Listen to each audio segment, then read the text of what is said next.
Welcome to Talk the Talk. I'm Nick Quarino. And I'm Brandan Ouadi. On today's show, social studies teachers Jill Musil and Ryan Grieve and IT specialist Ryan Chodora. We will be right back with the show after these messages.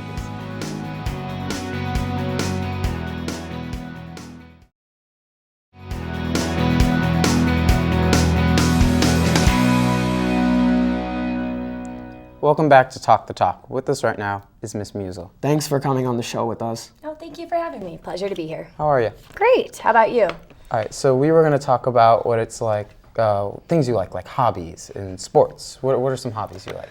Well, I'm a big nerd, so I do like to read. I'm currently into a lot of post-apocalyptic books about the future and alternate futures and dystopias, and so I've been really into that. So every now and then I have to read a humor book just to, lighten the mood. But I read a lot. I spend a lot of time with my husband and my dogs at home. I have 2 puppies that I'm working to raise and, try to teach them anything, but they're very stubborn.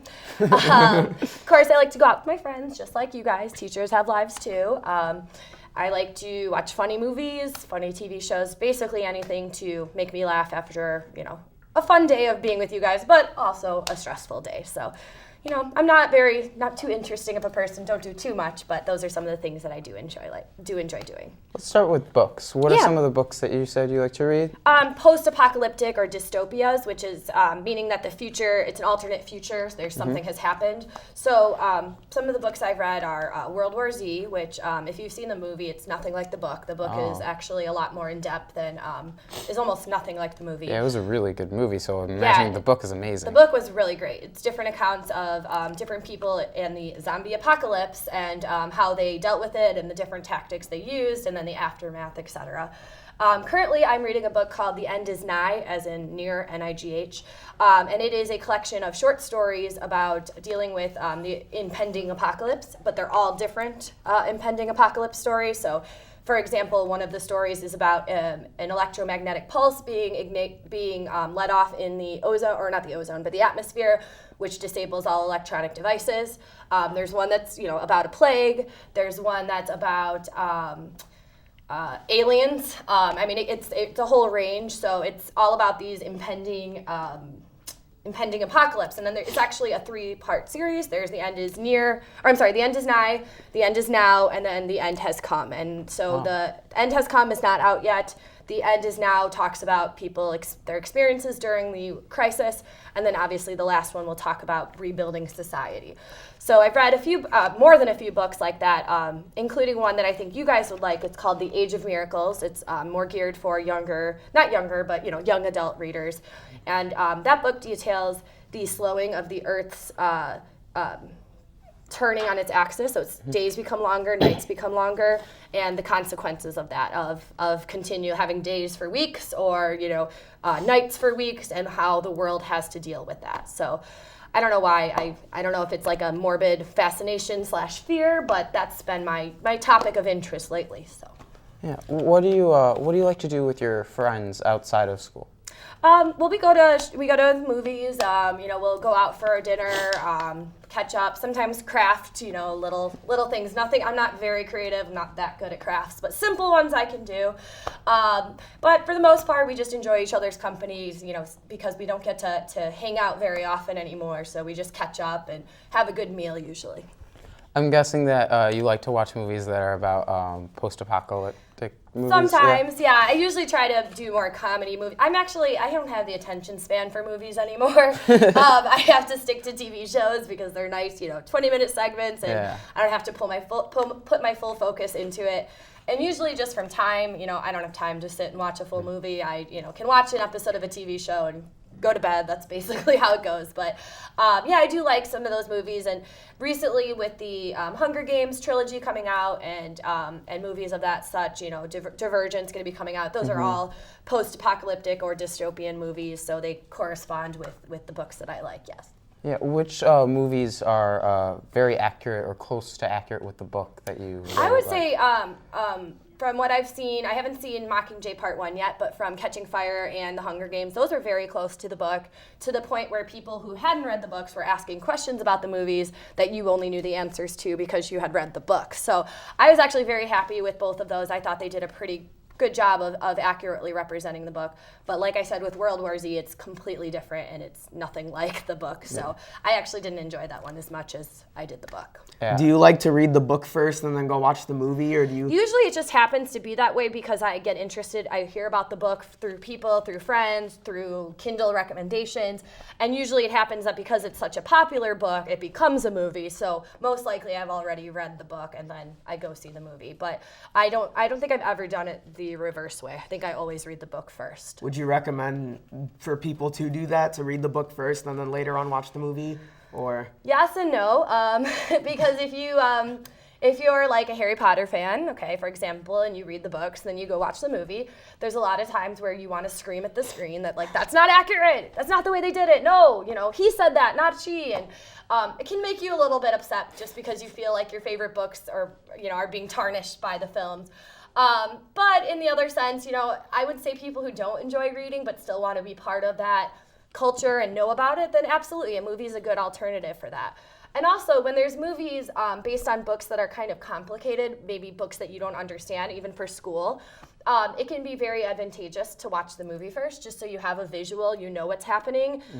For example, like One Flew Over the Cuckoo's Nest is a hard read for a lot of people your age. And so I recommend you watch the movie first and see it all happening, and then read the book, and therefore it makes a lot more sense. But that's not always the case. It really depends on the book, the person, the series, etc. What do you like to do over the summer? Sleep. I love to sleep. Oh, sleep is so good. Oh, man, I am not that person who is like, well, I wake up every day at 6, so in the summer I automatically wake. No, I will sleep until 3 p.m. if allowed. Like, I have never been like, oh, I've had enough sleep. Never, ever in my life. I always want more sleep. So I sleep. No, I don't sleep the summer away. But of course, do the usual things, catch up with friends and family, take my dogs out a lot, go running on the trails. The Salt Creek Trail is really nice to run on in the summer. Just basically get the things done that I don't usually get to do during the school year because, my days and afternoons and weekends are pretty occupied. Well, thank you for watching. Thank you, Ms. Mina. And we will be back after the break.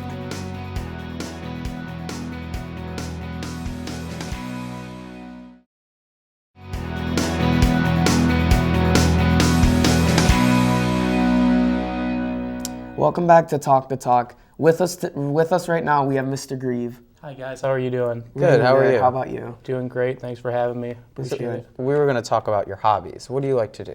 I actually spend a lot of time here. I coach sophomore football team and the freshman baseball team. So a lot of my time after school is spent here. On the weekends, I'm a huge Chicago sports fan, so Bears, Bulls, not the Sox, Blackhawks, and the Cubs. So I've been kind of I spend a lot of my time following that and trying to go to some games when I can. Yeah, it's always good to go to the games instead of watching it on TV. Right, it's a completely different experience. I was at the Bears game last Thursday night, actually. It was pretty cold. They're pretty terrible, but it still is always a great time to kind of see things live. So yeah. I'm guessing your favorite sports are football and baseball because you coach them. Did you play those in high school? Right, yeah. So I played football and baseball 4 years in high school. I played basketball for a couple years, and I actually went to the University of Illinois. I played some club sports, doing the same thing, intramurals and whatnot. I enjoyed it a lot. So, what do you like to do during the summer? Besides the time I get to spend here in camps and whatnot, I love going up. A couple of my family members have lake houses. So go up to Lake Geneva, travel. My sister just got married, so we're actually heading down to, her husband actually grew up in Ecuador, so we're going down there this summer. Looking forward to that, so a nice little cool vacation. So. Do you know anything that you're going to do there extra other than the wedding? There's the Galapagos Islands are actually supposed to be like cool, awesome scenery that's pretty close to there, so we'll probably check that out. But besides that, kind of just relaxing for a couple weeks. So. Looking forward to that. That's good, that's good. What are some restaurants that you like to go to? I live in the city, so it's always great to check out. There's so many different types of cuisines out there. Obviously, you can never go wrong with, deep dish pizza in Chicago. There's place Pequod's that's right by my place that's really good. There's this really good Cuban place, 90 Miles, that my girlfriend and I went to recently that's really good. So, yeah, you can never go wrong having a huge city, a few miles down the road. So, What would you say is like the best restaurant or like your favorite restaurant that you've gone to in your whole life? that's a great question. I've been to a couple really good steakhouses. I was in Las Vegas and we went to I think it's Joe's Seafood and Steakhouse, and it was excellent and way too much money, but it was worth it at the time, so it was really good. What was it like there in Las Vegas? Oh, it was awesome. I was actually out there for another wedding, so it's kind of a theme here, but I was only there for a couple days, but it was really hot when I was there. It was like 110 degrees, Wow. but it's kind of a unique city because there's nothing really like it. So. What did you do there other than the wedding? Yeah, we actually traveled around a lot. We actually went down to the Grand Canyon, which isn't that far away, made a little day trip there, watched sports, which is another kind of theme, and just kind of hung out. It was a good time, went to the pools and whatnot. So. It seems like you travel a lot. Where are some other places you've been? I've been to Hawaii, which is awesome. Oh, wow. And I've been to Florida and a lot of places on the East Coast, so just trying to move out west a little bit and check out some of those places. So Tell us what it's like when you're there. Oh, it's awesome. It's always great to kind of get away from your comfort zone, I think, and do things that you normally wouldn't or don't have the option around here. I'm a big fan of going to different spots on the ocean. It's great having Lake Michigan near, but the ocean's obviously a whole new ball game, so it's always fun to kind of have nice weather year round too. So. Yeah. Nice weather is always preferable. Right. Couldn't agree more. Could not agree more. Do you hang out with anyone here outside of school? Yeah, I mean, a lot of our different coaches that I work with are all in building. So Coach Till, he's a varsity baseball coach. Coach Curtin, Coach Coleman, they're all different people that are working the building. So we spend a lot of time around school, and then we'll hang out and watch TV, whatever, watch this big sports game, and just kind of enjoy each other's company as well. So it's always good to hang out with people at work in different settings too. Well, it was great talking to you, Mr. Grieve. Thanks for having me. I had a great time. And we'll be back with more Talk the Talk after this break.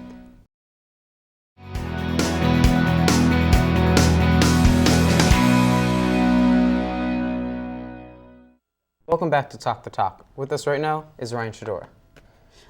What department of IT do you work at RB? Well, it's really just the IT department. There's not really separate subdivisions of it, so there's just the IT department. Oh, What do you do there? I basically do the low-level maintenance job, so say your keyboard stops working or your mouse is acting erratically. I solve those issues. Okay. So what kind of computers, things, technology that people would use? Well, we use, there's two separate devices we use. We use Chromebooks in the classrooms, and teachers also have Chromebooks.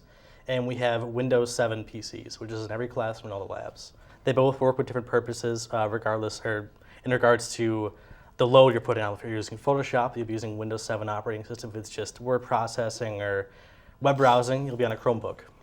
Oh. So what's some trending technology that's out there right now that's hot? Well, wearables are a burgeoning market. Whether you want to call them hot or not, they're coming out fast. The Microsoft Band was just released, which is selling out in all their stores. The Fitbit is still hot. They just released a new line of products. The Razer Naboo is coming out this month. So what exactly is that? Well, wearables, there's a few different things. One is a smartwatch, where basically it's a watch that, it works with your smartphone, so it'll tell you the time along with messages, text messages, email, weather, what have you. Smart bands are sort of like the smartwatch, but for more active people. So it'll tell you how many calories you're burning, it'll be a step tracker, things like that. And you have your other really kind of futuristic wearables like the Google Glass, which is kind of in beta. It's kind of I don't know how I feel about it yet, but So how exactly do those watches work? Is it connected to your phone, or is it separate? most of them connect to your phone via Bluetooth. So say you get a text message on your phone, it'll just send it right to your watch and it'll buzz. So the theory is you won't have to keep pulling out your phone at the dinner table or what have you. It'll just be on your wrist. So basically, the watch tells you all the stuff that are happening on your phone, and the band Right. is more of fitness and stuff to track what you're doing. That's correct. All right. So does it have to be with you, or can you just leave it at home and then go out with your watch? Or Depending on the device you have, some do. I know, for example, the Microsoft Band, you can just go out with that. You don't have to have your phone, but others like the Fitbit, you need to have it connecting with your phone at all times. what are some trending websites? Trending websites. Well, Reddit is always a popular one. It's kind of the front page of the internet, so they call it. So anything you want to know, you can check out various, they call them subreddits. So for example, if, I don't think this exists, but RBHS it would be Reddit /RBHS, and news of RBHS would be listed underneath. But you can go to college football, you can go to television, and there's all kinds of just news on that page. What about some gadgets, things that you'd probably use that normal people wouldn't use, like something to fix a computer or something? I mean, gadgets, not a ton of those. Wearables are really the only kind of gadgets I can think of off the top of my head. I don't typically use them because I'm not fully convinced that they're worth it. You know, we'll see how it turns out in a few years. Yeah. What about hardware? Anything like that, or? That I use that other people wouldn't use? Yeah. I take my hardware pretty seriously. I use a mechanical keyboard, which is kind of hard to explain, but instead of has a much more tactile feedback to it. So if you're a heavy typer, it's much more ergonomic. What does that mean? It means it feels nicer. So if you're doing long strings of typing, say you're typing a manual or a book, just many pages, it just feels nicer. There's less strain in your wrists and everything like that. So when you're fixing like a keyboard or a computer, is there like differences to the complications? Like let's say you're just trying to replace a key to like fixing an actual like big problem in the keyboard. Is there like, would you say like fixing or just replacing the key would be a lot easier than just like completely fixing the keyboard that's just messed up? Yeah, well, keyboards are such a small device and they're relatively inexpensive. So if it's just a key, we'll replace the key. If the keyboard's not working, it just costs us more time to diagnose that than just replace it. Okay. But when you have a hard drive or a video card, it's much different. We're going to put more time into that because they are more expensive, products in the computer itself. Okay. What are some of your favorite video games or new popular video games that are coming out that people might not know about? That might not know about. Well, I'm a big fan of point-and-click adventure games. So I'm playing a lot of Telltale's The Walking Dead series along with the Wolf Among Us series. I mean, people know about that a lot. Others are, obviously Destiny, which is pretty huge right now. It's the latest game by Bungie, the creators of Halo, so that's pretty big. Can you explain Destiny? I've seen it, but I don't really know much about it. It's a first-person shooter, typical run-of-the-mill first-person shooter, but it's very cooperative gameplay oriented. So, the three of us could be playing, and it's very centered around the fact that they want multiple people playing through the game, and it's a co-op first-person shooter. It's not anything crazy. It's just what's popular now. Anything else that? What were some other games? Well, the Telltale games I was talking about, it's very more. You can call them action-oriented, but they're much more focused on the dialogue, the narrative, and telling a story rather than shooting things. All right. Well, that's all the time we have. Thank you for joining us on the show. Thanks for tuning in to Talk the Talk, and we'll be right back.